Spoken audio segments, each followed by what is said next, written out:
What is up, everybody? I am your host, Shane Mallory, joined by my co-host, Ricky DaCosta. And tell the folks what time it is. Run it back. Time to run it back. People, episode 17. All right, we are coming in hot and heavy. But before I forget, please, you guys, all you beautiful people, don't forget to like, comment, and subscribe on all our major platforms. And we want those 5-star reviews. We're growing, man. We're growing at a nice pace right now. Want to keep this momentum going, though. Listen, we appreciate the love. We appreciate the feedback. And listen, I know you notice what he's wearing right now.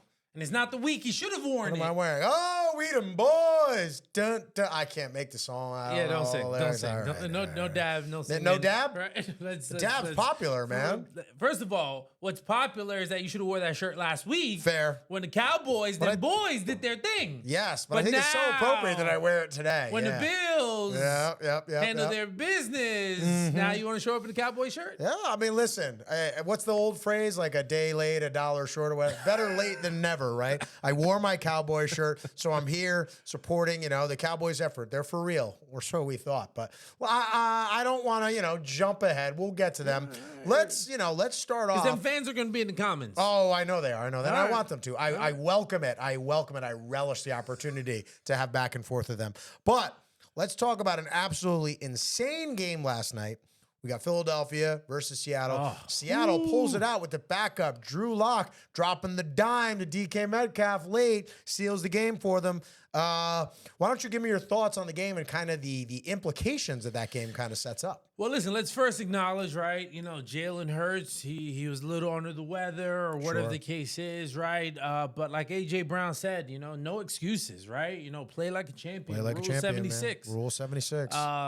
But I am excited for Seattle, disappointed for Philly, right? Because if you look at it, the defense stepped up, right, from majority of that game. Much better effort for them 100%, over the last couple of weeks. And the offense didn't do what they were supposed to do and score enough points. And if you let a team hang around long enough, right, just so happens a luck here, a nice catch there, you lose the game and you ran out of time. Yeah. Right? Well, Kenneth Walker also is a big, Kenneth Walker kept the Seahawks in that game.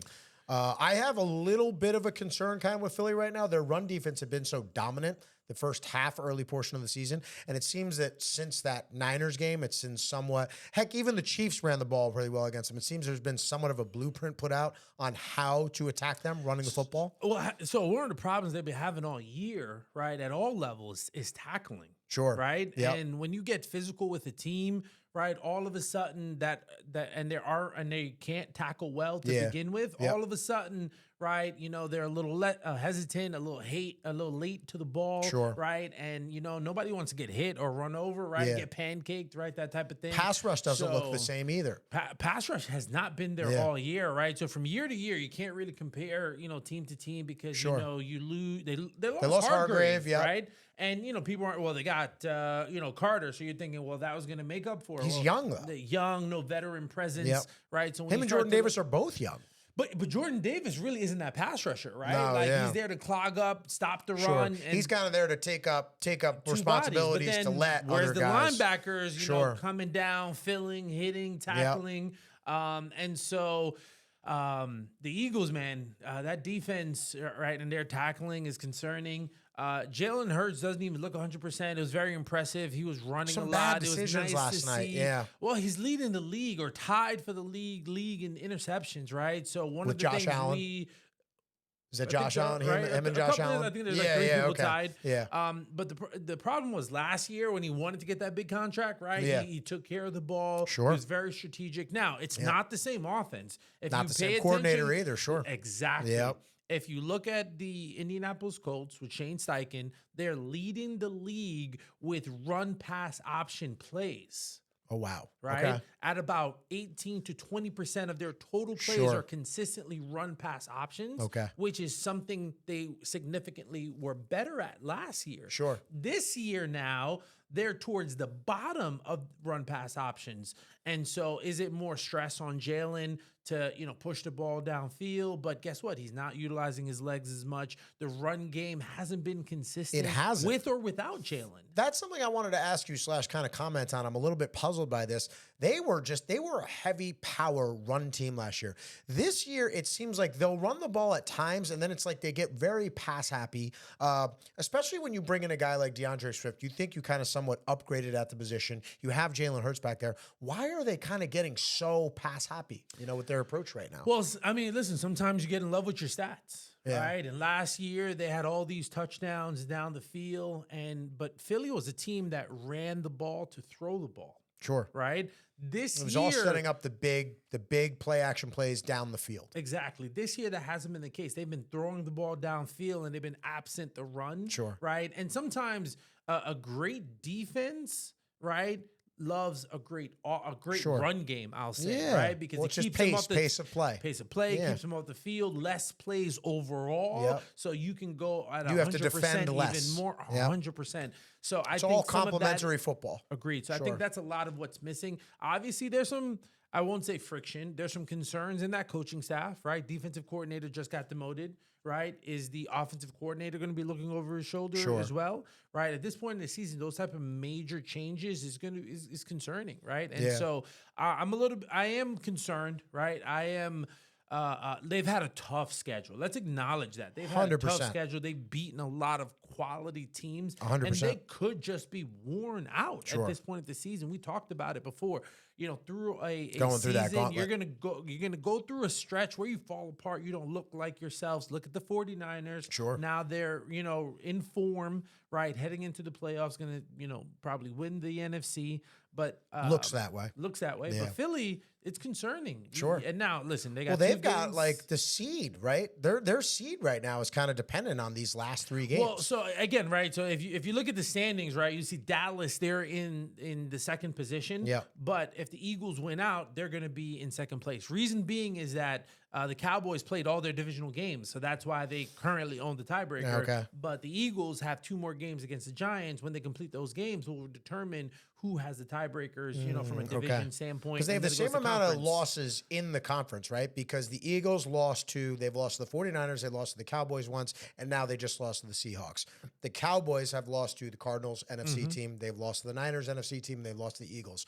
So what does it come down to if they have the same record? What gives? Well, first it goes to divisional record, it goes to head-to-head, and then it goes to conference wins, right? And so the Eagles now have put themselves into position to can't really afford to lose another game. Yeah. Right? They could have made a statement and gotten almost a 2-game lead up with the win and loss column. I always get confused with the order of things, like what it goes to in terms of counting off the seed. Yeah, it's usually traditional divisional head-to-head conference is how it goes. But you're saying if both teams went out, the Eagles get it? Currently, the Eagles would get it. The Eagles would get it, because okay. they own that particular tiebreaker because, again, they have an additional loss, but it was against the Jets. Okay. Versus most of the losses were against the NFC for the Dallas Cowboys, right? Gotcha. So, but listen, man, the Eagles, you got to get it together, right? And got to figure out that coaching staff and what they're doing, their play calls. Are you incorporating Jalen's legs? Are you incorporating RPOs? I think they need to get back to power football, personally. I think they need to get back to one of the best offensive lines. Run DeAndre Swift. Yeah, run DeAndre Swift.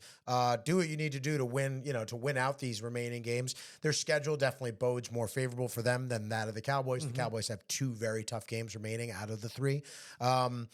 You know what? Hats off to Seattle, though. I mean, we're sitting here talking about Philly, but you gotta put your hats up. They needed that game. They had to go and win. And as you said, you let a team hang around long enough. Kenneth Walker kept them in that game, kept them competitive. That touchdown run that he scored on was super nice.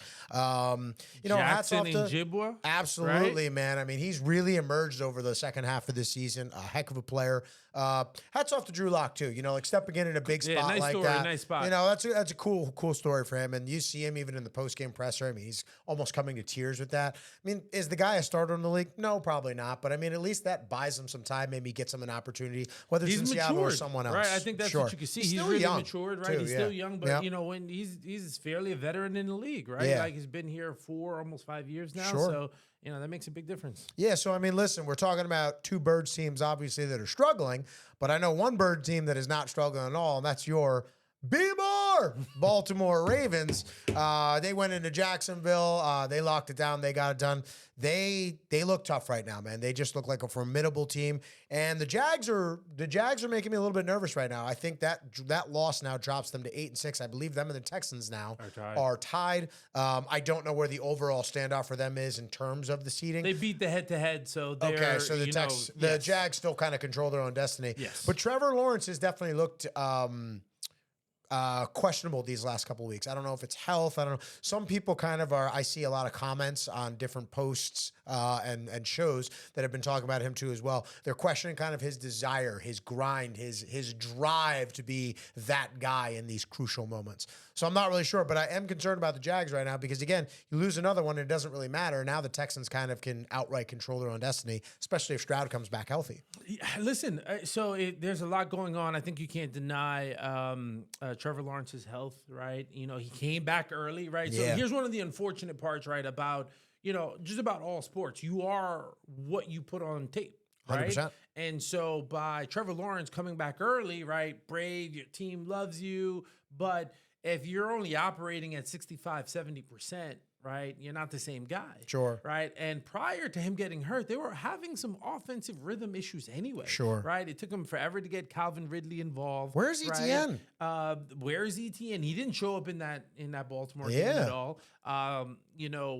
Christian Kirk, he got dinged up. Yeah. Zay Jones was out for a while. He's back now. So Calvin Ridley, it always seems like it's big game or nothing. Yeah, so it's like their scheme, their rhythm right now on offense. Some of this go to Peterson. Some of this have to kind of go on Peterson a little bit too. Again, do you have too many weapons and you don't know how to scheme them all up, right? Get them all involved, right? Because it's a little bit like basketball, right? If everyone touches the ball, you're into it, you're focused, right? You're playing your hard, you're giving your best. If you're a receiver and you're going all game and you don't touch the ball and it's 4th and 10 and now you want to throw it to me, right? Again, right? That was my only opportunity in a 60-minute ball game. So how focused are you? Yeah. So so there's some issues going on there. Yeah, I mean, listen, I took away from the game. I'm very impressed with the Ravens. The one thing for the Ravens now is they lost Keaton Mitchell, torn ACL is the word. It's unfortunate. I mean, the guy was averaging 8-9 yards a carry. So, I mean, it's not nothing to their offense. Lamar continues to find a way, it seems. This is definitely the most amount of weapons. I really like Isaiah Likely, too. I mean, the one thing people... Super athletic. Yeah, super athletic. And you got to love that throw by Lamar, though. Like, he made a throw that gave his athlete a chance to go and make a play. We keep going through this every week. I feel like we're almost beating a dead horse. But I don't think it can be understated enough how much Lamar has improved as a thrower of the football, too. Yeah. Well, that and he has adequate weapons, right? Sure. Not one weapon. He's got a multitude of weapons. Again, that offense has suffered significant injuries with Andrews, with Mitchell, and they're still moving and humming along, right? Yeah. This game, they really showed their power on the ground and their run game.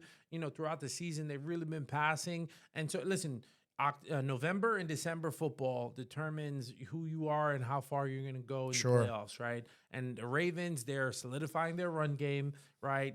This injury sucks. They've got a great defense, leading the league in sacks, one of the highest pressure rates in the league. So they have that side of the ball Quality figured out. Coach. Yep, absolutely. Quality organization. I mean, if you know the one thing about the Ravens, I mean, even when Lamar got hurt last year, they still were able to make it to the playoffs, and they made it a game with the Bengals. They did. So I'm very impressed by the Ravens. I feel like I need to. It's not that I'm not sold on them. I'm waiting to see it in the playoffs. Like, I know now what I've seen in the regular season. I'm trying to see them now operate and win those big games, make it to the championship game. And like I said, what really matters is that, if they continue to take care of business, they're going to have home field advantage. And having home field advantage, that's going to make a huge difference. If it's got to run especially through Baltimore, in the AFC, it's going to be cold, right? It's going to be windy, maybe a little bit of snow. Yep. Not everybody wants that smoke that time of year. Nah, man, I hear. But listen, the Ravens, they have a Huge test coming up, though, as well, because while they're dominating over the AFC, they are about to go and take on this weekend that juggernaut, talking about the 49ers, who you and I have been high on all year. And I think the 49ers actually are a great depiction of, because we're going to talk about some other teams. It's like, when do you want to go through your struggles? Because it's always going to happen to an NFL team. They're going to go through struggles, right?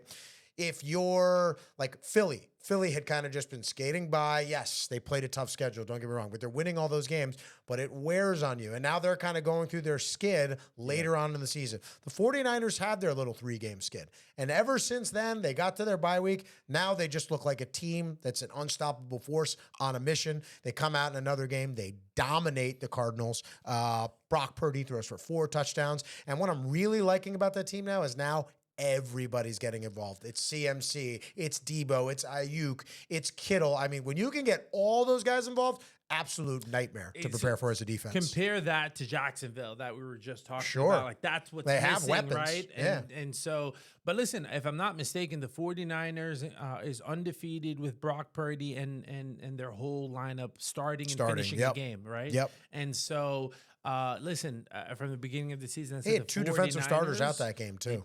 Right. And so from the beginning of the year, I said the 49ers as an organization, they're all about business, right? However, I also said Lamar Jackson, he's about business. He's got something to prove, and I'm sure he's going to bring his dogs with him to back him up. So that's just going to be a great heavyweight game. bout. That's a great game. And again, possible Super Bowl preview. I mean, we could see. I mean, I think you're going to find out a lot. Both teams, I think there's a little bit less pressure on the Ravens. It seems like they have a little bit more room right now to breathe for their seed. The 49ers have 2 teams that are nipping at their heels, in terms of that top seed. They definitely need this game more. But, I mean, I expect a fantastic game between the two. Can't wait to sit down and watch that one. I'm finally getting a weekend where I won't be coaching wrestling for the whole Saturday and Sunday, so I can just sit down and enjoy the games, not have to watch them all on quick replays. But I'm looking forward to it. So, again, we've talked about those two, the 49ers and the Ravens right now, clearly the class of the NFL. Those seem to be the 2 most dominant teams. But when we're talking about dangerous teams, okay, these 2 teams just displayed it this weekend. We'll start with the one. The Rams win another game, okay? Puka again. Cooper. Wasn't even Puka, though, man. I mean, Stafford and Kyron Williams, man. I mean, we're talking about best running backs in the league. Like, Kyron Williams' names need to be mentioned, because outside of the injury, since he's come back, that guy has not missed a beat. And Matt Stafford looks like the Matt Stafford almost that won a Super Bowl 2 years ago. I mean, he is airing it out. Their offense looks sharp. And that looks like a team right now. If they make the playoffs, I mean, I don't want to see them in the playoffs. Listen, I 100% agree, right? They're a veteran team. They've drafted very well. You got to give that coaching staff. You got to give that front office staff especially looking at how they looked last year to this year. Absolutely. What was Puka, 5th, 6th, 7th round? He was late. Like I think it was 5th or right? 6th, but he was late. So they've just literally hit on every pick that they have. So they're fully vested. Improve the offensive line. Right, 7-7 right now. And that's playing in a division with the 49ers and with the Seahawks, right? So highly 2 playoff teams impressive. last year. And yes, I think pound for pound, come playoff time, that's not a team you really want to play, right? And so, because you got Aaron Donald on the front line, you got Cooper Kupp on the wing, you have Puka Nacua on the wing. Sure. You, Higbee's a solid tight end too, as well. They have weapons all over the place. That offensive line has held it together. It really has nicely. It really has. I think they can compete with all could the easily top be teams. 8-6 right now. They could have taken that game from the Ravens 2 weeks ago. Definitely. And here's the thing: they're used to playing the 49ers. Sure. Right. So they're not scared of them. They're not afraid. We're gonna have them in 2 weeks. Exactly. So can they go into Dallas and win? Can they scheme up and play against the Philadelphia Eagles? Sure. They definitely can go toe to toe with the Lions. Right. So Rams, most dangerous team in the NFC. Yeah, I would look at the Rams right now and just be like, if I was one of the higher seeded teams, that would be the matchup that I was looking to avoid, because that's an offense that is just. You just pointed out, they have a lot of playmakers, okay? You've got a Super Bowl winning quarterback. You've got a Super Bowl winning coach. So it's like when you get to the playoffs sometimes, it's like you almost throw out the regular season, the stats, all that. I don't care what you were in the regular season. This is now. It's one game to decide it all. And I'm a big, experience matters. Amen. If I've got a Super Bowl winning coach and a Super Bowl winning quarterback coming back into the playoffs in that situation, they've had a year to kind of revamp. They know who they are now. That's not a team I want to see. Experience matters in those games. Aaron Donald will still be able to close games in the playoffs. Absolutely. Period. Yep. And they got a Super Bowl MVP in Cooper Kupp too as well. So, I mean, if they come in healthy, playing the way they're playing, definitely not a team I would want to see. They pull out another one, obviously, beating the Commanders. But then on the other side, the game I couldn't wait to talk about. First of all, the Bills and the AFC. Now, they've left very little room for error. Is that why you have such a big smile on your face? Oh, I've got a huge smile on my face. First of all, look, I'm a Cowboys fan, guys. See, I'm supporting. But no, listen. We're talking about dangerous teams. The Bills haven't left much room for error, right? But at the same time, you keep pointing this out. Since they fired Ken Dorsey and they put Joe Brady in charge of play calling, it looks like a completely different team in terms of how they're approaching the offense. And look at James Cook. I talked about this guy at the beginning of the year. If you just put a focal point on running the offense properly and not just sitting there and saying, okay, we're just going to drop Josh Allen back and let him make plays. We've seen that the sustainability of that is not what's going to make the Bills successful. They have something cooking right now. And they are another team that if they make the playoffs, that means they're going to come in basically on a win streak because they can't lose a game. They have to win out. They're going to come in surging. I would not want to play the Buffalo Bills if they make the playoffs. Listen, so yes, Joe Brady doing the damn thing, right? And I told you I had confidence in him, especially with his time with Joe Burrow. Sure. What I liked the most was that they only threw the ball 15 times. They truly committed to the run. Now, yes, Bills Mafia in the bigger spectrum of things, they need to be a little bit more balanced. 20 runs, 20 passes, have it a little bit more 50-50. But if anything, it's better to see them run the ball maybe a little bit more heavily. Commit to it. You're good at something. Your running back has 179 yards in a game. Yep. Yes, continue to feed him, and he's catching the ball in the pass game. So game listen, was 31-3 in the third quarter. Yes, right. So they took their foot off the gas, right? Yeah. So, but yes, that's something you're seeing with Brady. I think that's going to continue.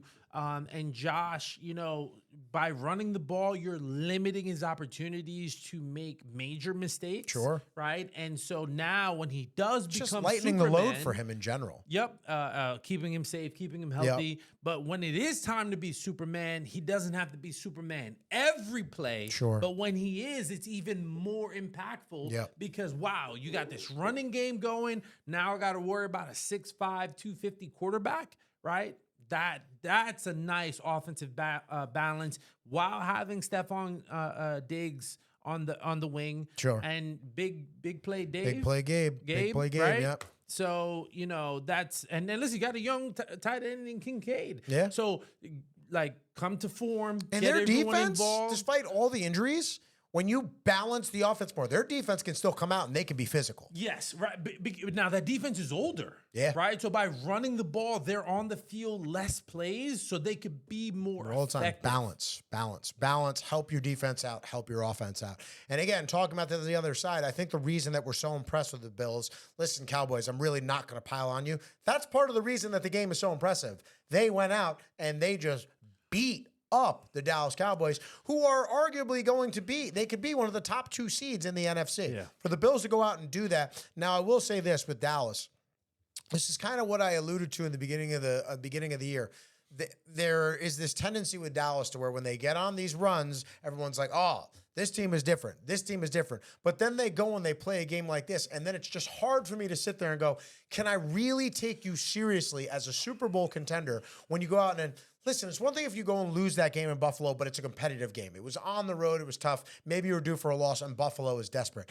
But to lose like that, to be down 31-3 in the third quarter, and I'm seeing a theme in the 4 games. One, when they're on the road, they really struggle. And even the Cardinals showed this. You can run the ball against the Dallas Cowboys defense. They are a fast, more kind of finesse type defense. When you want to line up, the Buffalo Bills were like running tackle trap. They went old school with them. They ran over and over. They just said, we're going to just put size on your guys. And your backers are undersized, so we're going to get our linemen to the second level, and we're going to take them out of place. I think it's a big problem for Dallas come playoff time. Yeah, I mean, listen, at the end of the day, when I was looking at their offensive scheme and people that they're calling linebackers, they were really running a dime scheme, right? One linebacker, they're small. with nothing but DBs. And so when your linebacker is 200 pounds, right? 190 pounds, right? Like something like that. Like I'm going to take my 300-pound guard and move him out of the play. You know, so my issue, listen, that is Dan Quinn's offensive scheme, and obviously it works great. Defensive scheme, and obviously that works great indoors on turf, right? But the problem is, you know, they're built to play from ahead and rush the passer. Right. If you get a physical team and they're going to pound you and they're going to run the ball, can they wear you down as a defense? And that's what the Bills did. Look, the formula was set with the 49ers, right? And so the playbook is out there for others to follow. The Eagles are going to follow it. The Bills followed it, and that's going to continue. So where is Dan Quinn's adjustment, right? Big game coming up. They're going to Miami. Listen, you could have put 5 defensive linemen down there, right, to match the 5 offensive linemen. Sure. You had to do something. Listen, you can't let the guy Cook was beating you guys up. 100%, right? And here's the thing, right? You commit to the run, make them throw the ball. You hope double Stephon Diggs, let the rest of the team beat you. Sure. Right? And so there wasn't any adjustment from Dan Quinn. So, I agree. That was a failure on his part. Then offensively, the Cowboys have this check with me scheme, which simply means they go in, they have 2 or 3 plays.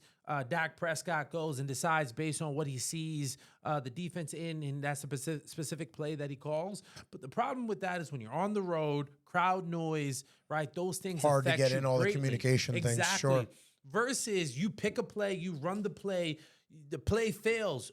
Normally, a lot of coaches have counters to each play. Sure. So, all right, you run a play, you run it over again, then you run the counter, you run something else off of it, right? You script out a game plan and execute it. So the whole check with me scheme on the road in the Bills Mafia, definitely more challenging. Significantly more challenging. So that's something I wanted to see.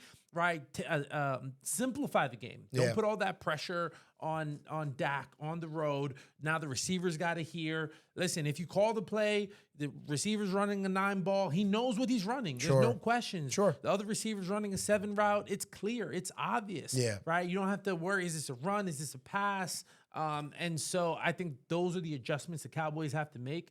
And they're going up against the Dolphins, which is another finesse team. But guess what? That's a good it's a chance for them to prove they can go beat a good team on the road. Good defense, right? Solid running game. And so it's really interesting to see how they're going to measure up against another opponent that has speed, is dangerous, has strong defensive weapons. Sure. Right? So... offensive and defensive weapons. I mean, they have them on both sides. This is what I'm going to say about Dallas. I still think Dallas is a good team. I don't think they're in the Super Bowl contender frame. I think them and the Dolphins are about equal. That's why I'm interested to see the game. The one thing I have to say about that game is, I'm sorry, Micah Parsons and Dak Prescott, both good players. To me, with games like that, when you lose games like that, to me, you take yourself out of Defensive Player of the Year running and MVP running. You're good players, but you just can't have efforts like that because, okay, the defense struggled. Dak, go out and make a play and at least try to make this somewhat competitive. But here's the playbook on Micah Parsons, right? Don't block him. Put him in conflict, right? And you're running an option off of him, right? Exactly, right? Are you going to go after the quarterback? Or are you going to go after the running back? And I got an offensive guard coming at you. So now he's got to be looking 3 different ways to figure out where is it coming from? Am I being blocked? And are they leaving me alone? Sure. And if they don't block me and now I commit to the wrong person, now they got a lead blocker to run up with, right? So that's the playbook on how to take out Micah Parsons. Instead of him wrecking the game, you put him in conflict. He has to choose. And then running the ball seems to be the biggest way to neutralize him. Yeah, because you can just get big bodies on him and trap him. Run right at him. So listen, I mean, we have a couple minutes left here, but I wanted to do a couple of quick shout outs. First of all, the Lions. Wow. Ooh. Did not see that coming. They got themselves back on the right and narrow.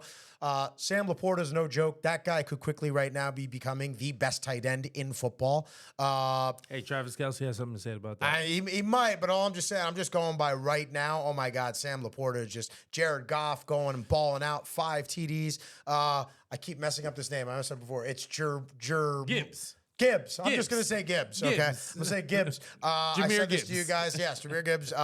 He is the new Alvin Kamara. That is his exact player comp. He might even be a touch more physical. I mean, but I really, really like his play style. Him and Bijan right now, between the two of them, I don't know who is the better back overall this year. Listen, you got to take Bijan out of it because that coaching staff doesn't want to give him Doesn't the know how ball, to use right? him. Like, so let's not even go there with Sure. Bijan. But again, they're consistent. They run the ball. What I like about Gibbs is that he has Montgomery. He could be a little power while Gibbs is a little lightning. Yep. So that's really good. A ton of dangerous weapons. Now look, pay attention to this. C.J. Gardner came back. That defense played a hell of a lot better. Sure. He came with attitude, provided some stability in that secondary. So exciting. Yeah, but listen, that's all the time we have for this segment, but don't go anywhere. We'll be right back after this quick break when we run it back. And what is up, everybody? I am your host, Shane Mallard, joined by my co-host, Mr. DaCosta, and we are back for segment 2 of Run It Back. I'm going to split it up a little bit here. Going to start first half, talk a little NBA, like what's going on there right now. Some big news, obviously. And then we're going to talk a little bit of football, a couple of the things that we missed in that first segment, plus a little look at the playoff picture. But got to talk about this because we were both kind of making fun of this team like early on, all right? But Clippers, man, people always say like the Clippers are going to clip. Well, they're doing anything but clipping right now. I think they're winners of 8 or 9 straight. And again, you said this kind of about football, and this is so important in basketball. When everybody kind of feels involved or knows what their role and place is, like Russ, I give Russ a ton of credit for being the big guy and realizing like at this point, Russ is like, there's only one thing that I need for my legacy, a championship. That then puts any discussion about whether Russ should or shouldn't be ranked amongst the greatest of all times, kind of puts it to rest if he can go and win a championship, especially if he can put his ego aside and realize the best thing for me is to come off the bench. And the best thing for the team as well is to come off the bench. That's what's going to be best for all around. But they've seemed to have figured out their role. James Harden is kind of becoming the primary ball handler and orchestrator of the offense. And then you have 2 of the best wing defenders, 2 of the best two-way players in the game in Paul George and Kawhi Leonard, kind of wreaking havoc right now. As much as it pains me to admit, I still got to see them make it to the playoffs, and I got to see James Harden show up in the big-time series. But it seems like the Clippers have kind of figured this thing out a little bit. They look a little scary. You got to give credit to Ty Lue, right? Listen, he's a master coach, and obviously they're making him earn his money, right? They're making him earn his money. But from the standpoint, he let them try to figure it out and probably subtly gave him some guidance, right? And Russ figured it out. And think about it, Russ is an LA kid, right? He doesn't want to up and move again. If he plays ball, he could stay in LA with the Clippers for a long time to come, right? He definitely ain't going back to the Lakers, right? So with that being the case, right, run the second unit, let that be your opportunity to, find a permanent home, maybe end your career in LA.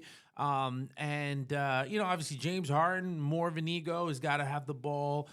He's got to score. He's got to distribute. He's in a contract year too. Right, that's another big factor. That's a big factor, right? Yeah. And listen, the only team that can pay him the most right now without being traded is the Clippers, right? So he has a lot of reason to play his best and to put his best foot forward. Absolutely, put his best foot forward. Exactly. Yeah. So listen.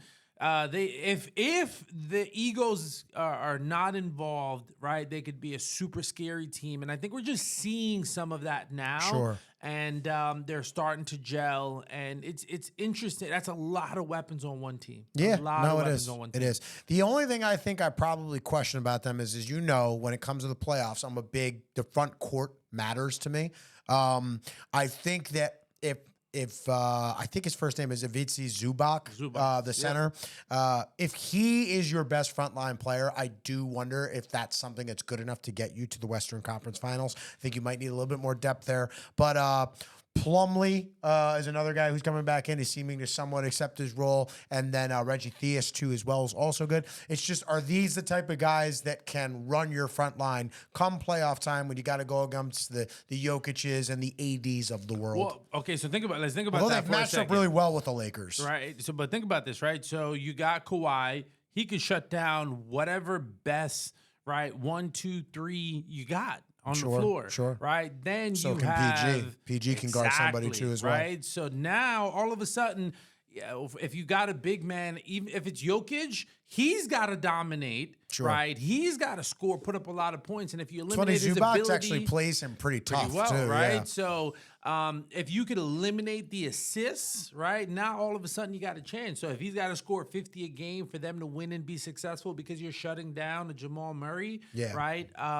You can I won't say shut down, but you can slow down a LeBron James. Sure. And now AD's got to drop 40, 50 a game when you know he doesn't have really good back-to-back games. So their wing defenders in the playoffs could be highly, highly successful. The pressure won't be on a James Harden, so he has the ability now to, maybe show up consistently and be that, silent assassin. So I think they're going to be more dangerous in the playoffs. And then you got Russ coming off the bench, running and gunning, right, leading that second unit. So they have so many options with a championship coach in Ty Lue. I'm actually excited to see them in the playoffs. Now, like you said, they got to make it. Yep. But I think they could actually do really well because they may not have the front court, but they can lock down the back court. Yeah, and listen, I think really though that team's performance is ultimately come down to, can James Harden show up in the playoffs when it matters the most, and health. Because if any one of those guys, if PG or Kawhi goes down, that team to me is not going anywhere. Those guys are the straws that Health that is stir number the drink. one. Health is definitely number one. And I don't think James Harden even has to really show up in the playoffs, right? Because guess what? Kawhi's going to show up. Sure. PG's going to show up, right? And I think, James Harden just has to not be afraid, right? Just play ball, right? Yeah. You do not have to be the man, right? That's Kawhi, right? That's PG, right? And maybe that opens the door for him to finally have a great playoff run. Yeah, well, listen, the other team in LA that is definitely not enjoying the same success right now as the Clippers is your Golden State Warriors. I'm not going to go through say it's all out panic time right now, but I'm getting a little nervous. I think they sit right now at either 10th or 11th in the West, so they're outside of the playoff picture. We don't know any. All I know right now is that Draymond Green has to receive some level of counseling, and there are a few other mitigating factors for him, components for him to come back. They're hurting right now. They're really struggling. Steph is just really being asked to take on so much of the load. And the problem is when Steph goes to sit, they just don't have a consistent scorer. Chris Paul has been all right. He's actually been orchestrating the offense fairly well, but he's not a primary scorer. You can't really ask Moody or Kuminga, I think, to step up and be those guys either. They're still kind of young. Although maybe you want to kind of see that kind of growth in them if you're going to have to lean on them down the line. I love Klay Thompson. I really do. But, I mean, he's kind of a shell of his former self. Very streaky in his shooting at this point, and he's just not the defender he once was. Well, listen, I think it's all in his head, right? Not to mention their lack of size, too. Lack of size, but I think it's all in his head, right? He's definitely earned and deserved a big long-term contract in Golden State, right? But at the end of the day, right, it is about finances. It is about what are you going to do for me the next 4 years? And so that's in his head. And they offered him a deal, too. 2 years, $48 million. He said no, and now apparently the deal's off the table. Right. Yeah. So this could be the end of Klay Thompson and Golden State. If I'm Klay, right, I'm headed down to L.A., right? I just said to my friend the other day, I would not be shocked at all if Klay Thompson was a Los Angeles Laker next year. You pair him with the LeBron James, right? Yeah. And he grew up in that area. Sure. His father played team, there, yep. Right? So I think the reality of the end for him is what's causing him not to be the old Klay Thompson. And if he resets in a place like LA with the Lakers, I think you're going to see him research. Yeah, listen, I hope you're right. I'm not sure. He's been through a lot of wear and tear in the injuries. I just wonder if that's really worn him down as a player, the recovery process. I mean, over the last 3 years, he's almost missed 2 years of basketball. So, it's really tough. My math might have been a little bit off there. Maybe it was the last 4 years. But yeah, listen, it's as much as I'm a guy who at times didn't love the Warriors and didn't always love Steph, I've really come to appreciate the level of player that he is. Arguably second, maybe some people would call him the greatest point guard of all time, but he's in the discussion. He's probably a top 10 player of all time. It stinks if the Warriors are going to waste what are still some of his prime years left. They have to make a move this year. Listen, there has to be some kind of move. One of their biggest mistakes that people forget about is that they the year that Klay got hurt, right, and they had a top draft pick, they ended up drafting James Wiseman when they could have drafted on the team. LaMelo Ball, right, and that would have set them up. You put him, LaMelo, you put Ball with Curry, Thompson, Would have been Draymond, a ball handler, scorer, could have taken that orchestrator. pressure off. You wouldn't need a Chris Paul right now. They made a move for an older guy that's not clearly what LaMelo You Ball went and is got now. Chris Paul. Should you have gotten Porzingis instead? I didn't even think about that. That's a good right? point. Listen, people forget about it, right? Yeah, But no, that it's was the good. decision. And now, fast forward, I think about 5 years later, it's costing them. Now, yes, you could say they drafted Kuminga, they developed Moody, great talents, right? Sure. But ultimately, they're not at the same level as Ball. And that's a missed opportunity by that organization, and could have extended Steph Curry's career. So that's the biggest mistake that's happening with Golden State right now, that they missed on that pick. I hear you again, and it's like with the Moody and Kuminga, could they?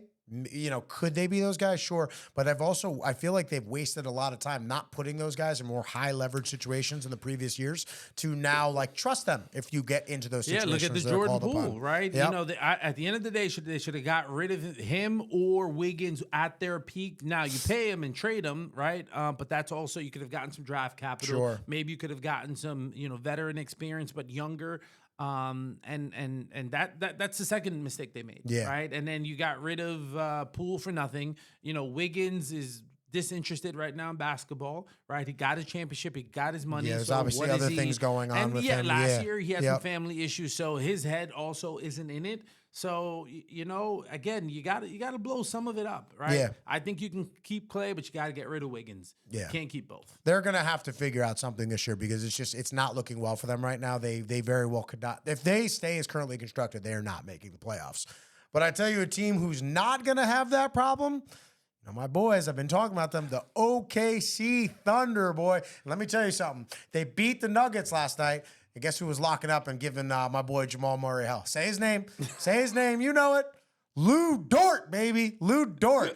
Not this guy. I'm telling you, this guy is amongst if he's not the best, top 3 to 5 perimeter defenders in the NBA. Can get over screens. And if you're a guard, if you're Steph Curry, if you're Jamal Murray, and you're playing the OKC Thunder, you're sitting there going, damn it. I got this dude just going to be chasing me around DM the man already night. so that he could come on the show, man. It's another man crush. It's another man crush for me. I like Lou Dort, man. I love the way he plays basketball. But again, roles. When you are trying to build a young team into a contender, guys need to understand their roles. And Lou Dort fills a very important role. You are playing in the NBA. You need somebody who can go and lock down a team's opposing guard. The guard play in the NBA now is better than it ever has been. It's so deep in the league when you got guys like Curry and De'Aaron and from the Suns, Beal and Booker. There's just so many good guards all over the league. When you can have a perimeter defender that can go on and give every one of those guys a tough night, that's just huge. That's a role to fill. And then you got, obviously, Shai Gilgeous-Alexander. I mean, he is a budding superstar. And Chet Holmgren, balling out, leading vote getter for Rookie of the Year right now. Listen, one of the things I mentioned, they're young, right? They're built for the regular season, right? And so they're going up and down the floor, and they got talent. They're fast. They got talent. Yeah, they're fast. Yep. They're young. And they want to win. Yeah. And they want to win, They right? do. And you know what it is? I think it's starting Second to in the West right now. Second in the West, but I think it's starting to become habit. It's starting to become expectation. Sure. Right? They're not surprised that they're winning. They're not surprised that they're good. And so, and here's the thing, they're really not afraid of anyone.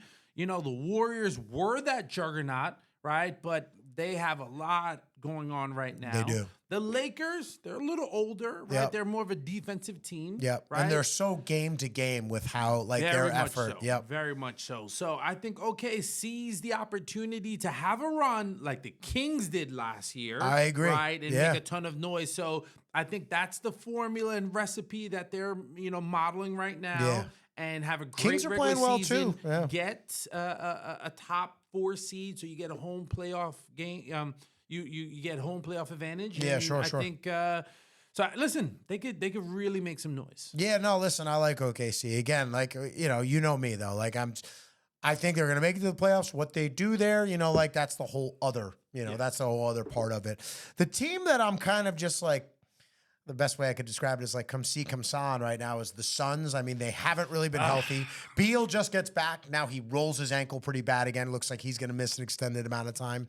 The Suns beat who they're supposed to. They haven't beat anybody, though, that's kind of on or just maybe above their level yet. And that's a little bit concerning. Listen, Durant, I mean, he's the Durantula. 31 a game. He's the Durantula, man. Like, he comes out, I mean, he's just walking up. He's pulling up from 30. He's hit, I mean, Durant is Durant. He doesn't have that same driving ability that he once did, you know, like age and father time is, but he can still score with the best of them. But the team is just not put together right now for playoff basketball. Yeah, listen, I think they need another trade, right? Like, they need to bring in some more additional depth. Sure. It doesn't look like you can Them rely front line, on, too. It's like just Nurkic. 100%, right? So, like, you know, that team They're has very small. 3 elite weapons, and 2 out of the 3 of them are doing the things that they're supposed to be doing, right? And so they're very dangerous, very exciting. But, you know, are they going to stay healthy? Do they have the depth to really challenge in the West some of these younger teams? Sure. And again, you know, last year, and I do expect Booker to turn it on in the playoffs, but last year it wasn't enough. Booker's right? a bad boy. Can they, you know, are Booker and Durant going to be worn out by the end of the regular Carrying season? all the scoring load. Right? Yeah, so I hear you. that's what we got to look out for. Yeah, and listen, another thing you're talking about loads. The kind of big thing like to worry about a little bit here is with the Lakers. I mean, they're kind of, I want to say they're 5th or 6th in the West right now.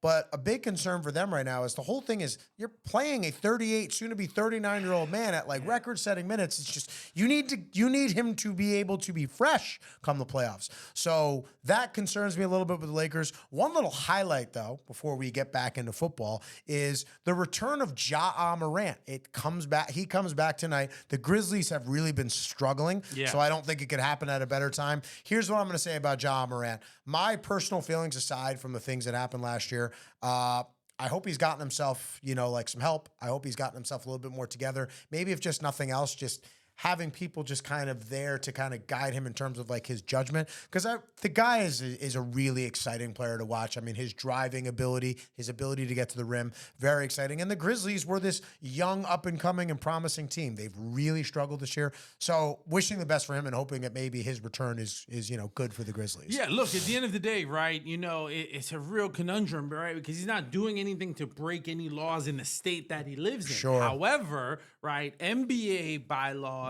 doesn't accept that, right? It's just poor judgment.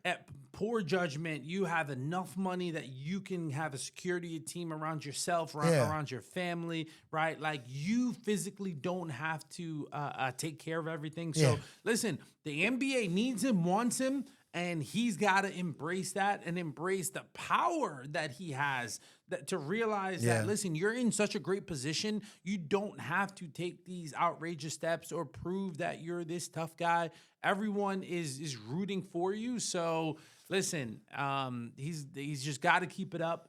And, you know, he's one of the faces of the league, you know, up there with like a Giannis. Yeah, no, and listen, I love that you said Giannis's name too as well, right? Because shout out to Giannis. He is now the Bucks all-time leader in points, rebounds, assists, and blocks. So, I mean, got to clap it up to that man. I mean, Giannis is a beast, and the Bucks have been playing extremely well of late. Him and Dame are starting to figure out how to play off each other. Giannis is starting to turn to that menacing force again that he's been on defense.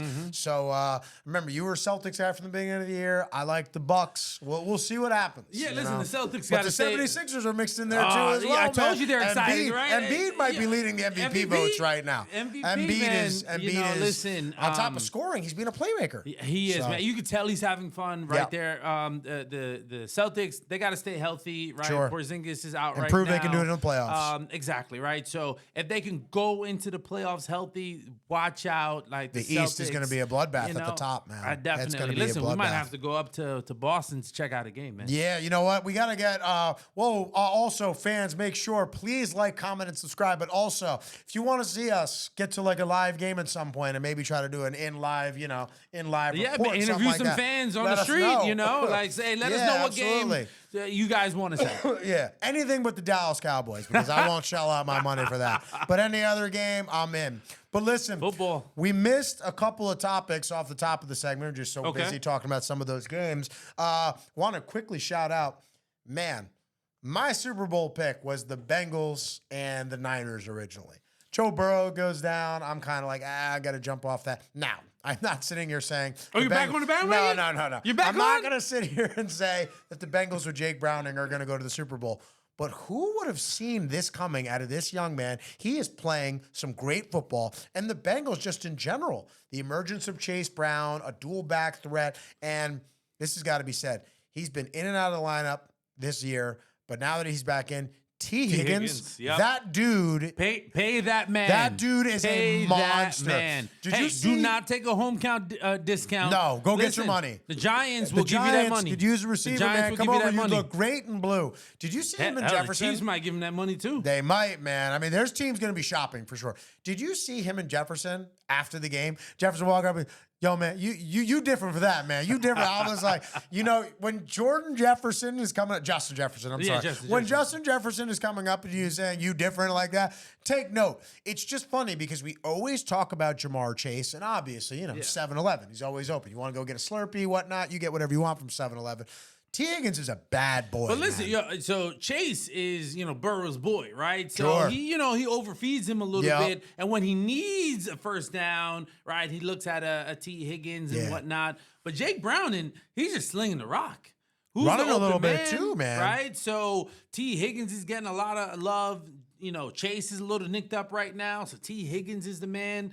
So, listen, they're in position to make the playoffs, right? They are. Will they make some noise? That might be going too far. Sure. But, listen, we talked about experience, right, in the playoffs. 100%. Jake Browning threw almost 90 touchdowns in high school, right? He is experienced in throwing the football, running a offensive scheme. He can run a little, too. While Decent throwing athlete. the ball downfield. So that's exciting. I think that's why they're living up to where they are now. The defense has played well, too. Defense has played well. And again, you can't deny all of those weapons. So Jake, if he just doesn't make a ton of mistakes, right, they got a chance to squeeze in while you think about it. You got the Steelers falling apart, right? The Bills had made so many mistakes. Yep. There's right? very little The room. door is open. If they win, they're in. Yeah. No, though, listen, the bottom of the AFC right now, and just in terms of those last couple playoff spots, these last 3 weeks are going to be awesome to watch because you're going to just see a lot of desperate football, which usually leads to great games. So, I mean, hats off to the Bengals. You would have thought after Burrow's gone, they were dead, and they are anything but. Now, listen, I just want to say, the Bills actually have a clear line to take over. They can win the division. They could actually still win the division. I know, it's crazy. So, Miami, watch out. You got to do what you're supposed to do. And part of that is they literally control their own destiny because they're going to go play Miami, too, in one of those games. So, Miami, this game against Dallas is huge for Miami. Big, very big. Big game. The other thing I wanted to talk about was that Sean Payton blow-up on Russell Wilson on the side. Now, the Broncos had obviously been on a heck of a run. They really came back down to reality. The Lions beat them up. What were your thoughts on just like that whole thing, like the way he kind of went about it with Russ? Listen, when you get in that type of fight, right, publicly, right, there's bigger rooted problems there, right? Sure. Listen, whether any relationship, you conduct yourself a particular way, and you respect your partner and things of that nature. And it doesn't mean you might not get in heated conversations from time to time, but traditionally you conduct yourself one way in public and one way in private. I agree. Right? When you're having that type of blow up in public, it's a major issue. Now, here's what some of the things that are going on. Remember, Sean Payton comes from the Bill Parcells school of football, right? So he's not about celebrities. Tough coaching, very direct. He's not about Instagram, right? Any of that extra fancy stuff. Now, Russ, some would say, right, he's into his brand. A figure. Yep. Right? Almost like LeBron. He wants to be the LeBron of football, right? Totally now, with listen, you. hey, God bless him. He's got a beautiful wife. He's got a beautiful family. Yeah. Right? I think he's got a kid on the way, right? too. He got a kid on the way, right? So, like, from a family image standpoint, right, everything looks amazing. Billion-dollar family, right? However, right, on the football field, in the locker room, you need to be one of the guys. Yeah. Right? Are you putting in the time? Are you doing the things that you're supposed to be doing? Right? Is it more about the brand and the image of Russell Wilson, or Russell Wilson, the football player that's trying to lead his team to success? Now, where Russ is being humbled and things are blowing up with Sean Payton is that Russ isn't used to, he's used to bullying basically his offensive coordinator, right? Sure. Whether he follows the scheme, doesn't follow the scheme, and the head coach can mediate and try to figure it out. Well, Sure. Sean Payton is the head coach. Sure. Sean Payton is the offensive coordinator. Sean Payton is designing the offense, right? So he not only does he know what's supposed to happen, he knows if you didn't do something. Sure. And when you rewatch some of those plays, Sean Payton's scheme is working. Yeah. There are people wide open. Sure. Right? We talk about vanilla offenses with the Steelers right now. Sean Payton has a scheme that he's designing people open, and Russell Wilson is just missing them. Yeah. Right? So, of course, it's boiling over. Of course, he's being upset. And you got Jared Goff throwing 5 touchdowns on your team. Goodness, yeah. Right? When you started 1-5 and you didn't think you're going to make the playoffs, things are going to be different. But when you win all these games and the playoffs is at your grasp, right? You can't let your team down at this moment and follow the system. Yep. Right? And he's just not doing it. That's what bubbled over, right? You know, ego and non-execution. Take away the ego. Non-execution of the offensive scheme is the biggest issue that Sean Payton would have right now with Russell Wilson. And he's not seeing the game the same way as Sean, and he's not even executing, right? Because you got to remember, Sean Payton is the guy that's in his ear, right? We talked about how Josh Allen is being so much more successful now because of Brady's in his ear. Yeah. Hey, do this, don't do that, right? Run for it, take the check down, right? That's what the guy in your ear is telling you. So who's to say that Sean Payton is like, hey, listen, if it's not open, take the check down. Yeah. And Russell Wilson isn't just rushing to the check down and not throwing to the guy that's open. Yep. That type of thing would drive a head coach nuts. So, first of all, we might have to come up with a new segment here called Ricky's Rant, because that was one right there. No, but listen, I liked it. I agree with everything you said. I'll add another component to it. What I saw there was, when you think about how the Broncos have been playing, they've been playing relatively well. They're on a nice little hot streak. Yeah. They have gotten themselves back into contention. And then all of a sudden, that game happens, okay? And then you see that moment out of Peyton. What that tells me is that, despite how they've been playing, that had been boiling. So even though they've been winning games, Peyton was definitely still frustrated with Russ well before that. And then watching them just get beat up, knowing now that, like, potential playoff hopes, there's huge implication with this game, and they just got shoved back significantly. I wonder if, well, I don't wonder. I know already that this has been boiling over, but I would not be shocked. I don't know if this is a hot take or not, but I would not be shocked if the Broncos find a way to get out of the Russell Wilson business after this season, especially if they don't make the playoffs. I'll say this: Sean Payton's drafting a quarterback next year. Yeah, right? I don't think Sean Payton. I think Sean Payton wants somebody who, I communicate to you, I tell you this, I run my offense, you run it the way I have scripted and wanted it to be run. Do you want to know who Sean Payton would want right now? Who? Brock Purdy. Oh, well, that's not going to happen. I'm just saying. Right, like maybe a Kirk Cousins. Absolutely, maybe a Kirk Cousins. But think about this, right? We're questioning, right? How good is Brock Purdy? Is he a lead? Is he above average? Is he just a game manager? Right now, Sean Payton wants a game manager. Run the system. When you run the system, people are open. You're more effective. It's going to give you the ability, right, to then be Superman those handful of times, right? And that's what's happening right now, and that's what's missing. Yeah, listen, I hear you. And Ricky's rant, man, that definitely has a ring to it. I loved it, man. I'll tell you this much. I don't advocate for coaches to be fired, okay? But this is one of those times where I don't advocate for anyone to be fired. I want people to be all right. I want people to progress and do well in life. Amen. But I'm just going to say this right now. Salute to the Los Angeles Chargers, because what more was it going to take for you guys to finally realize that that was not your coach? The only thing that I could sit there and say is, guys, spend some money. You have Herbert right at the peak of his prime. You still have Eckler, although I don't know if he's going to be on the team next year. I think that's a whole big thing they have to figure out. You have Keenan Allen. You have a young, nice receiver in Joshua Palmer. You still have a defense with playmakers on it. Please go get a real coach and do this team justice. Stop trying to go things on the cheap. And I'll be honest with you, all due respect to him, I don't think Kellen Moore is the answer either. I think you need to go and bring a real experienced coach to get the most out of this team. But I have to salute the Chargers because it was long overdue. Well, Well, listen, I can't salute them because the only reason why he's fired because the team quit. The team quit. Fair. Right? He gave up 41 points in the first half. Yep. Right? That was 63 points for the got beat game. up. The team quit. Yep. Right? It was so bad that the owner said, all right, you know what? Before I have a mutiny on my hands, let me get rid of this coach. Two right? defensive touchdowns. Ugh.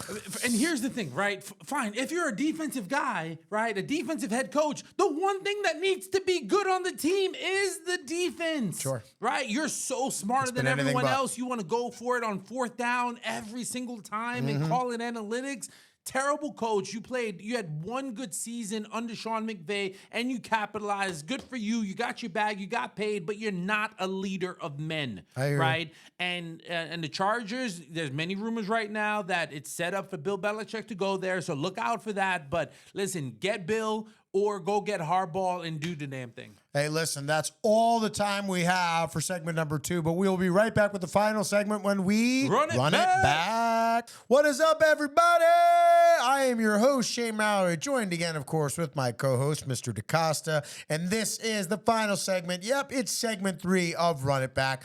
We've had such exciting conversation today that we keep having to kind of backtrack and get to you some topics that we didn't get to first. But before I get into what we're talking about in this final segment, beautiful people, I would be remiss if I didn't say, please like, comment, and subscribe. We want 5-star reviews. We need them, baby. We're growing fast, but we could always grow faster. We want to be able to keep up with the pace. All right.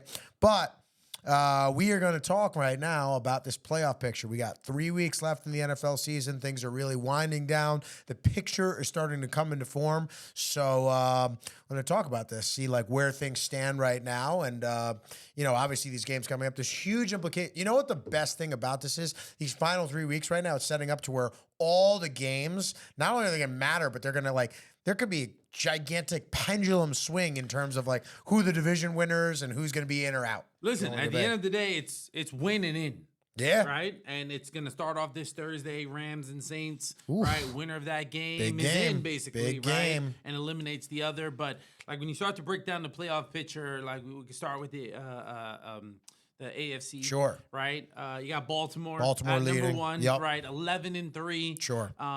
Miami, 10-4. 10-4. Right? You said they were frauds. Yeah. But second in the AFC right now. Yep. KC, third at 9-5. Yep. Right? Jacksonville, 8-6. Now, technically, Jacksonville is tied with Houston, right, for that division. Could be a photo Houston, finish in that division. Yeah, right. We got to see what happens with C.J. Stroud if he comes back, right? Then you have the Cleveland Browns. I went to the Browns game. How was it? I had a good time in Cleveland. Good. Real good time. You sent us some video. Hell of good fan. Hey, I met the dog pound. Literally, I met the dog pound. Right, so that was pretty cool. I'll throw some stuff up on the social. But right, the Browns, super impressive. Great game. Came back. Listen, I even thought they weren't going to win. Everybody in the stadium didn't think they were going to win. Sure. And Joe Flacco did the damn thing, right? Chicks dig the deep ball. No comment. Cincinnati, 8-6. Jake Browning, doing really well, impressive. The talent around Black that and blue team, division, as we said, best division in 100%. football. Now, the surprising one, the Colts at 8-6. Ooh, Now, remember how they're they in that started final the spot year, right now, yeah. Right? They had Anthony Richardson, developmental year. We didn't think they were going to be good. Didn't we really think they were didn't. going to be this good, but Shane Steichen, I think he's proving himself to be a better coach than we all thought. 100%. Right? So, because sometimes guys are just coordinators, and then sometimes they're actually head coaches. And he's shown with this, the fact that he loses his, rookie quarterback, that he thought that was kind of everybody that was the guy that everyone was looking forward to watching, to go in there with Gardner Minshew and to be doing what they're doing. Pretty impressive, man. And I'll tell you this, just about their roster, top to bottom, might be the most impressive roster that no one's really talking about. Just look at the receivers alone. I mean, no one talks about Michael Pittman. This guy's a legit number one him receiver. Next year in fantasy. People got to draft him. I am targeting him. I forget him sometimes. Exactly. Yeah. I didn't think he was going to do anything with Richardson, and he's up there. He's Late good. round pick. They got good running backs too. Zach Moss was really carrying the team early on in the season. Taylor came back, but now he's hurt too as well. But I mean, they haven't had Taylor for most of the year, and they really haven't skipped a beat. Great defense too as well. I really like Zaire Franklin, their middle linebacker. That guy is an absolute stud. Machine. Been leading the league all year in tackles. So you got to throw your hats off to them. But I mean, again, a lot can shake up in these next couple of weeks. So it gets jumbled up right here, right? Then you have Houston Texans 8-6. You have Buffalo Bills Jacksonville 8-6, right? And then right behind them you got the Steelers and Denver at 7-7, right? And guess what? These teams are going to be playing each other, right? And so literally Pittsburgh's playing Bengals this coming week too as well. So big, I mean, right? Huge game for both teams. Pittsburgh needs this game.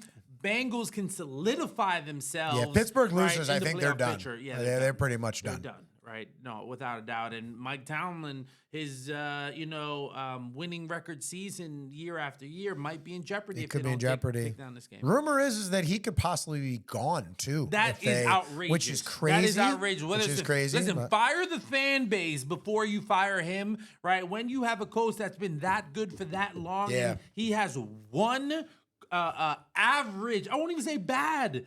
He has one average season, right? And you want to get rid of him? Yeah. Outrageous. So let's do this, all right? We're talking about the AFC right now. Based on the way the alignment is right now, how do you think that this finishes up? Do you think any team that is currently in the top 7 is any team not going to be there? Baltimore is going to be there. Baltimore's the number 1 seed. The Chiefs are going to be there. I got Chiefs as the number 2. Right? I got Chiefs as the number 2. Cleveland is going to be there. But they won't be 3. I got Buffalo as 3. I think Buffalo's going to go on a run and win this division, man. I think Miami's going to struggle down the stretch. You know what? That is so... Listen, this game, Miami... It's not even me trying to be disrespectful. They're going to play Dallas and then they're going to play Baltimore. Those are 2 really tough games. And I think Baltimore's going to be coming off a loss. I think the pressure is going to be on the Cowboys, right? And I think Miami is too good to not get right. All right. They're too good to not get right. Okay. And you know what? I was impressed because they finally got Jalen Waddle involved with no Tyreek Hill. I definitely thought it was going to be a much closer game. What's the word on Hill? Jets, Is he going to play in the game this week? So right now he's upgraded from out to questionable. Okay. So he's trending to play. We have to see how he practices on Wednesday and Thursday. But in guessing the man that Tyreek Hill is, he's going to want to show up for this game. Okay. All right. So listen, I'll take Baltimore at 1. I'm going to take KC 2. I'm going to have Buffalo surging into that 3 spot, winning the division. So to make a decision, Miami holds on. Miami holds on. Miami holds on. That was your preseason pick, right? So I mean, you got to stick with it. So I got Baltimore, KC, Miami. Jacksonville. You think Jacksonville holds on? Let me just check the schedule real quick. All right, that's fair. That's fair. Jacksonville has the Bucks, Panthers, and Tennessee. Pretty easy schedule. I think they win at least 2 out of those 3. Let's see the Texans. Texans have the Browns. They have the Titans, and they have the Colts. I take based on sheer schedule. I'm going to go with Jacksonville. They've already lost 3 in a row. It's setting up for them to to win out. But guess what? I don't necessarily want to bet against CJ. I hear you. They're just so banged up now too. Their receiving core you know what? is just. You're right. That's going to be the difference. I think how banged up they are, plus the schedule, I think that bodes well for Jacksonville. So I keep Jacksonville at 4. Cincy, I don't think is going to make it. The Colts are in. I tend to agree with you. And the last spot, Pittsburgh. You think Pittsburgh sneaks in and gets it right? Buffalo Bills. Oh, all right. So you got Buffalo. So we're very similar just until we get to 5. So I have Cincy out 2 as well. I have Indy moving up to that 6th spot. And I have I'm actually going to have can Houston make it in? Not with 2 losses, though. That's the thing.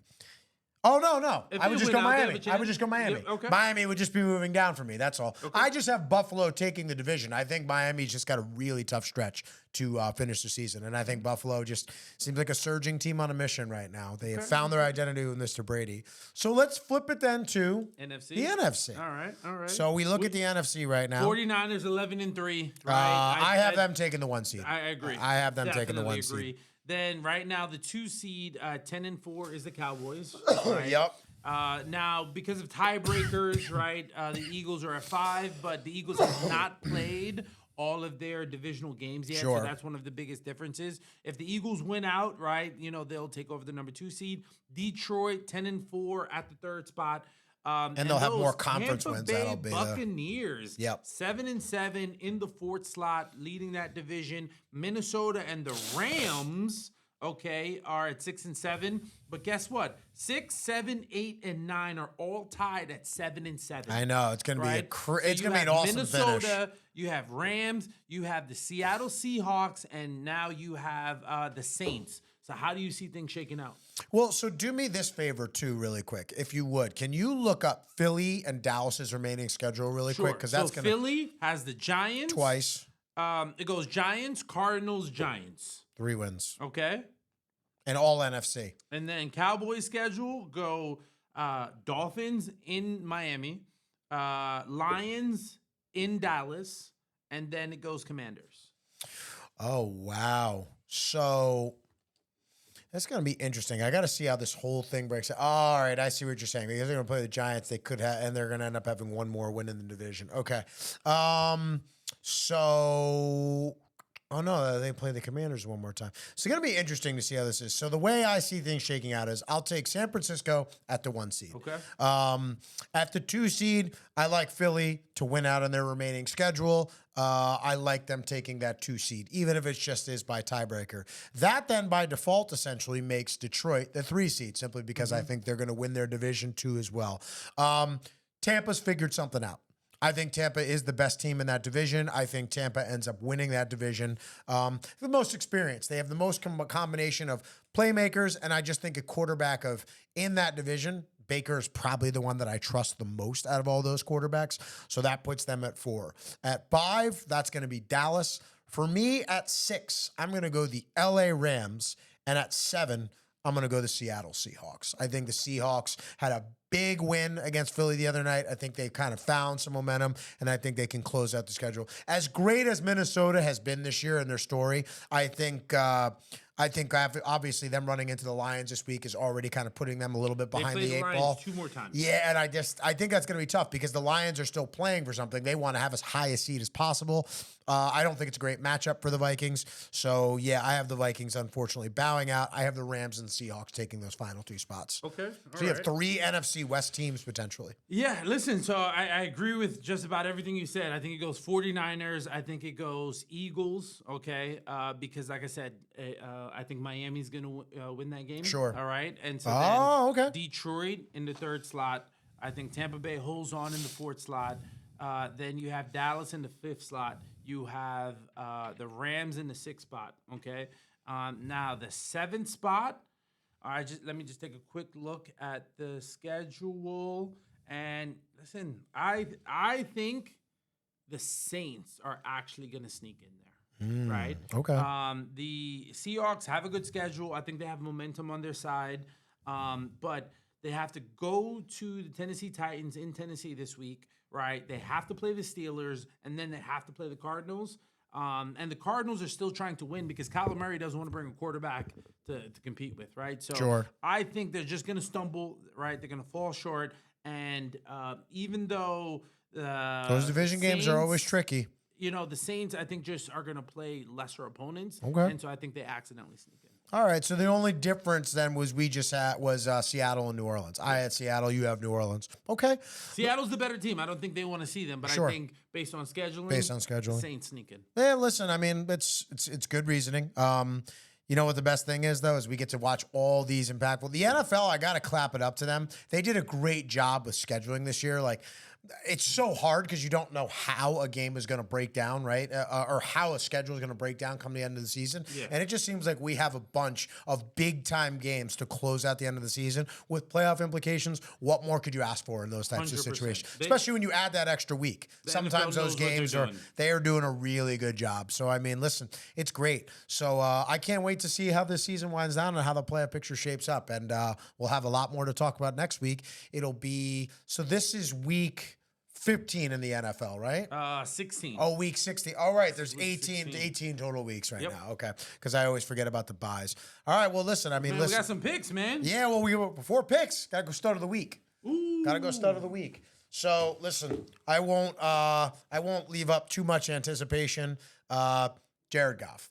278 yards, 5 TDs. My man was balling. The Lions needed a big win, and exactly what they got. Listen, Jared Goff shows you one thing. If the Detroit Lions get a prime seed and they get to play a lot of their games at home or on turf, they are a tough out for anybody. Love that team. Love that offense. And again, just like people sit here and talk about Purdy as like a game manager or anybody. No, you can't just throw anybody else into these situations and then the same thing happens. Just because you have a bunch of weapons doesn't mean the quarterback knows how to get it to them all. Yeah. Jared Goff is a good player. Brock Purdy is a good player. And Jared Goff played phenomenal in that game, and they needed it, and that's what great players do. They play great in big games. Listen, I can't deny anything you said, but I got to go with James Cook. Over 220 total yards, 2 touchdowns, right? 25 carries for 179 yards. Give that man some respect. Definitely dominated the Dallas Ran all Cowboys. over the Cowboys. And so, just again, that offensive scheme, that commitment to the run, to send a message not only to the Cowboys but to the rest of the league, I really like that. Yeah, man, listen, I don't hate it at all. And Cook was a guy that I was high on from the beginning of the season. It's just good to see now an offensive coordinator finally calling the Bills games like in a way where they can use all their weaponry. Yes, you've got 2 big receivers, but you've also got a nice running back there. So use them. And I'm not talking about Josh Allen. I'm talking about Cook. So I like your pick. So listen, now we go into the picks, all right? So before we go into the picks, got to talk about last week. You had a heck of a week last week, but I mean, regression to the mean, brother. Regression to the mean. 3 weeks left, baby. All right, you do have 3 left. weeks left, and we got a lot of interesting contests to pick from. All right, so I'm sure we'll be divided on a lot of picks. But last week I came out on top with a record of 12-4. You went a respectable 10-6, but I pulled myself. I gained a game back after that heck of a week you had last week. You went 5-0 against me. So career standings. I am 137-88. You are 128-96. So I mean, things 9 games. I still haven't reached that 90 loss plateau. I'm trying to keep myself under 100 for the season. If I could do that, I mean, that's pretty phenomenal. The inaugural year of this, pretty exciting. But we got a heck of a slate of games. So as always, my man, luck. Best of luck, and let's get to it. So. You already said this, but New Orleans opens up at the Los Angeles Rams for Thursday Night Football. I've been rolling with them all year. Why would I not? They're at home. I like the Rams. Same. Love the Rams. Yeah, I like the Rams. I think it'll be decent scoring back and forth. Both teams have weapons, but the Rams at home, I like them. And I trust McVay over. Listen, I don't trust Derek Carr, right? And yeah, so I'm with you. I disagree. I don't think this game is going to be close. Okay. 31-21 Rams. All right. Yeah, again, it's just like, okay, you threw 3 TDs against my Giants, who we talk about less and less as the podcast goes on, but, there's always next year. You know what? We'll have plenty to talk about them when it comes to, the offseason. There you go. Yeah. All right. Big game right here. You lead it off right here. I'm curious where you're going to go. We're going to go Cincinnati Bengals at the Pittsburgh Steelers. Big game for both teams. Big game for both teams. Steelers are at home. Bengals are on a roll. Jake Browning. Whew, man. Listen. Is TJ Watt hurt? No. Okay. It's just, hasn't really, showed up past couple of weeks. But again, I think that team is just a little dejected right now. But I'm going with Mike Tomlin. I'm sure he hears a noise. The team will step up, and Pittsburgh wins this game. Yeah, so I got to go with Pittsburgh too as well, because if not now, then when? And the Bengals, they've had a nice run, but the one thing is Burrow struggles mightily whenever they play the Steelers. I expect Jake Browning to finally somewhat cut back down to earth. I expect a big game out of TJ Watt. I think the Steelers just realize this is desperation time. We need this game. I like the Steelers too as well. Agreed. Another one I think we're going to probably agree on here. Buffalo at Los Angeles Chargers. I mean, it's a dumpster fire over in Los Angeles. Their season's over. I got expect Buffalo. a better effort. Buffalo wins. Yeah. Buffalo wins. Buffalo wings. Don't talk about the dinner we had earlier, man. Had some good wings, though, man. That was good. It was good eats. All right. Interesting game. This goes back to you. Although I kind of feel like I know where I'm leading here. All right, we're going to go Indianapolis Colts at the Atlanta Falcons. Now, the Atlanta Falcons have just lost 2 games in a row. They're back at home. They are technically still in the race, but they're they need a lot to happen inside of they basically need to win out and a lot of other things to happen in their division for them to have a shot. Who do you like? Listen, I'm going to roll with the Indianapolis Colts here, right? I believe in Shane Steichen. Even though Desmond Ridder traditionally plays well at home, they're due for a win. Great kicker. But I got to go with the better coach, better offensive scheme in this one. Yeah, so I'm going to go with both the better coach. So I agree with you, the Indianapolis Colts. And then who's just playing better right now? Did this come back to bite you? Sometimes you see a team win 2 in a row and a team lose 2 in a row. Sometimes it's just like the perfect collision that other team loses. I just haven't liked what I've seen out of the Falcons the last 2 weeks. It seems like suddenly when the urgency and the need to go out and perform your best, shows up, they haven't quite. And I think a lot of that has to do with coaching, situational, coaching. And that's why I just like Indy more. I think you alluded to Steichen. He is putting himself in that conversation for a good young coach. Absolutely. It's funny. He's another one, I guess. Maybe he wouldn't get it just because it's his first year. He's another guy that could be in the conversation, at least for Coach of the Year. Honorable mention. Okay, fair. All right, we're going to go Seattle at Tennessee. I lead this one off. Tennessee's always going to play tough. You know that, and it's in Tennessee. I like Seattle. They're playing with their playoff lives on the line right now. I think they figured something out. It's a good chance I think Gino's going to be back. Tennessee just has a tough time really finishing games. I like Seattle in this one. I think it's close, though. I agree with you. I think it's going to be a tough, hard fight, but I think Seattle pulls it out. Yeah. So now we got another one that I think we're probably going to agree on. Detroit at Minnesota. I think it's closer than people might anticipate for the divisional component, but...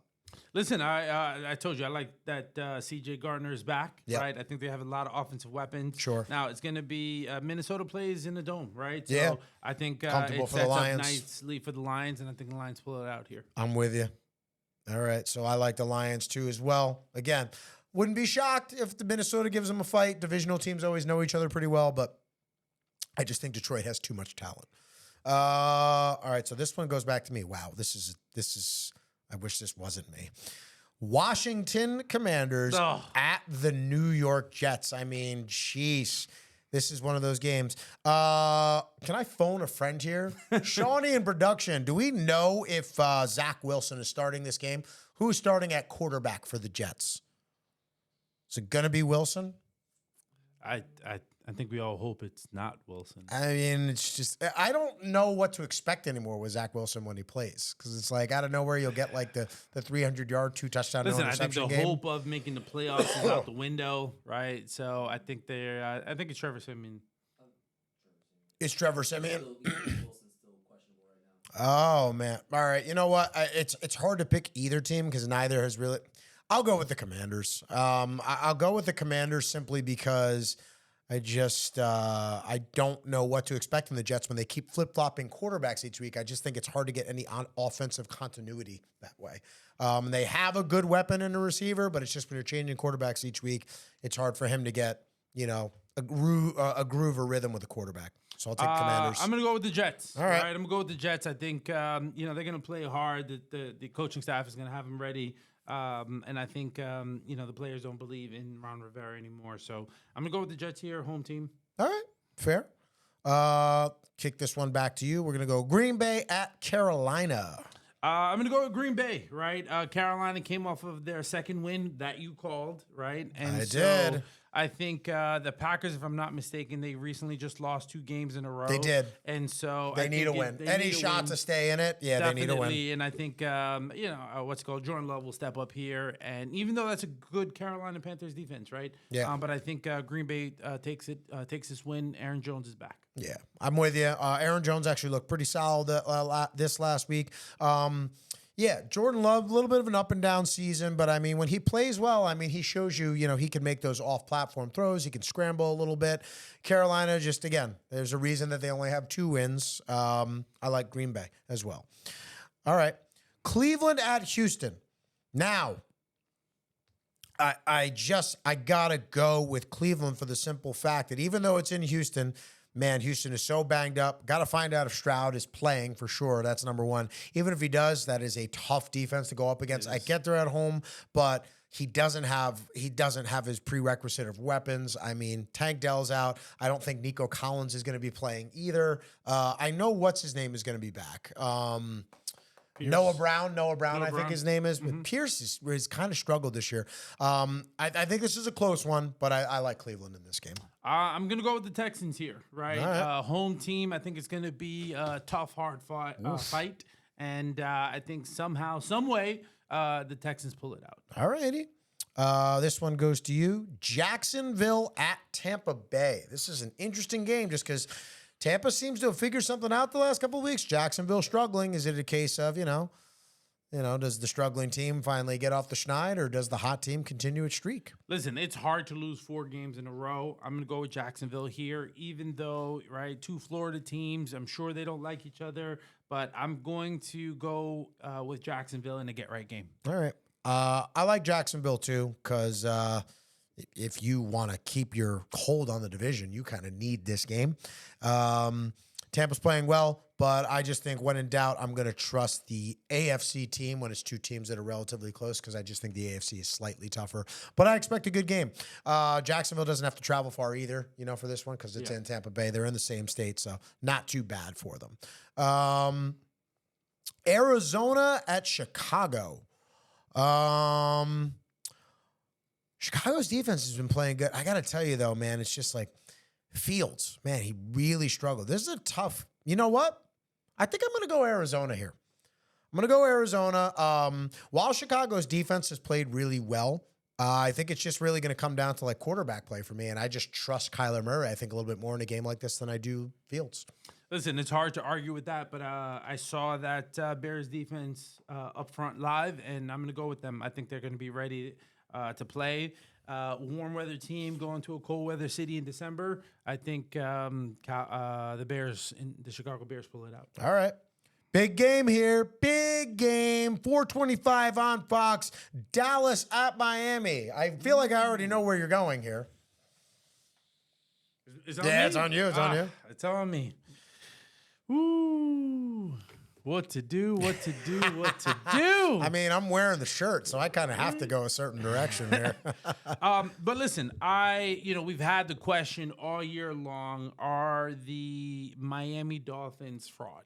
Right? I think the blueprint is out on the Dallas Cowboys, and I am going with the Miami Dolphins in this one. Even though it is set up for the Cowboys to get right, I think the Dolphins find a way at home to pull it out. Now, if Tyreek Hill doesn't play, that I would change my answer. I'm assuming he's going to play, so I'm going with the Miami Dolphins in this one. Don't let me down here, Cowboys. I am going with them boys. What? I think Dallas. I think Dallas matches up very well with Miami. They are a fast and finesse type team. So is Dallas, but they got a little bit more physicality to their game. And so Dallas, you wear a Cowboys shirt, and now you're a Cowboys fan? Stop. Listen, I wore it for this week. After this, I'm going to immediately go shower myself for hours. I might not get out of the shower until tomorrow morning. All right. But no, I like Dallas. I think they match up well with Miami. And here's what I'm going to say to Dallas. You got to answer the bell. At some point, you're going to have to go and beat a good team on the road. Great opportunity for you coming off a shellacking that you took to the Bills. I like the Cowboys to respond. I always knew he was a secret Cowboys fan. Oh, stop it. New England at Denver. I like Denver, and it's in Denver. Listen, I want to take the Patriots here, but I am not going to. After that blow up in Denver, you know what? Don't worry, we have one more we can split on. I would wait, man. I really would wait, because there's definitely another one we're going to split on. You know what? I am going to go with the Patriots. Oh, man. I'm going to go with the Patriots. I feel like that was dangerous. Listen, I tried to convince you. I tried to convince you. I talked about the issues with Sean Payton and Russell Wilson. I think there's more there. This is not a get-right opportunity. Russell Wilson is going to go up against a insane Patriots defense. Bailey Zappi has been slinging the rock. I'm going to go with the Patriots. All righty. Your funeral. Las Vegas at Kansas City. Kansas City. I am going with Kansas City. Okay. Sorry, New York Football Giants. New York Football Giants at Philly. I'm going with Philly. And to close it out, the game besides Miami and Dallas. How do you know I'm not? I'm sorry. Who are you taking? How do you know I'm not picking the Giants? Who are you taking? How do you know I'm not picking the Giants? Who are you taking? Just for that, I'm going to pick the Giants. Are you really? Pick the Giants. No. You're not. Okay. Thank you. Thank you. All right. Finally, Baltimore at the San Francisco 49ers. I think we're splitting on this one. I'm taking the Niners. I think this is a great game. It's in San Fran. It's going to be interesting to see San Fran dealing with Lamar because it's a different type of element for a defense to defend, but they've seen someone like that in Jalen Hurts. I just think top to bottom, San Francisco's more talented team. I am rocking the 49ers. Oh, I didn't want to split on that one. All right. I hate to say it. Listen, you know, I think the Ravens are playing great. I think the 49ers are playing great. And I just think they're all healthy. The 49ers have not lost. I cannot deny that fact. Even though Lamar Jackson has an insane record against the NFC. So let's see what happens. But in this game, I got to go with the home team. All right. Well, listen. That wraps up this week of picks. We've got an exciting weekend of football. I finally get to sit down. I'm healthy. I can't wait. Huge playoff implications in all of these games. A lot of splits, too, between the picks. So chance either to maybe you pick up a substantial amount of ground or me to kind of blow this thing out of the water. I don't know. We shall see. Find out. But listen, that is all the time we have for this week. All right, this wraps up the third segment, the final segment of Run It Back. I am Shea Mallor with my co-host, Ricky DeCosta. and we will see you next week when we Run it back.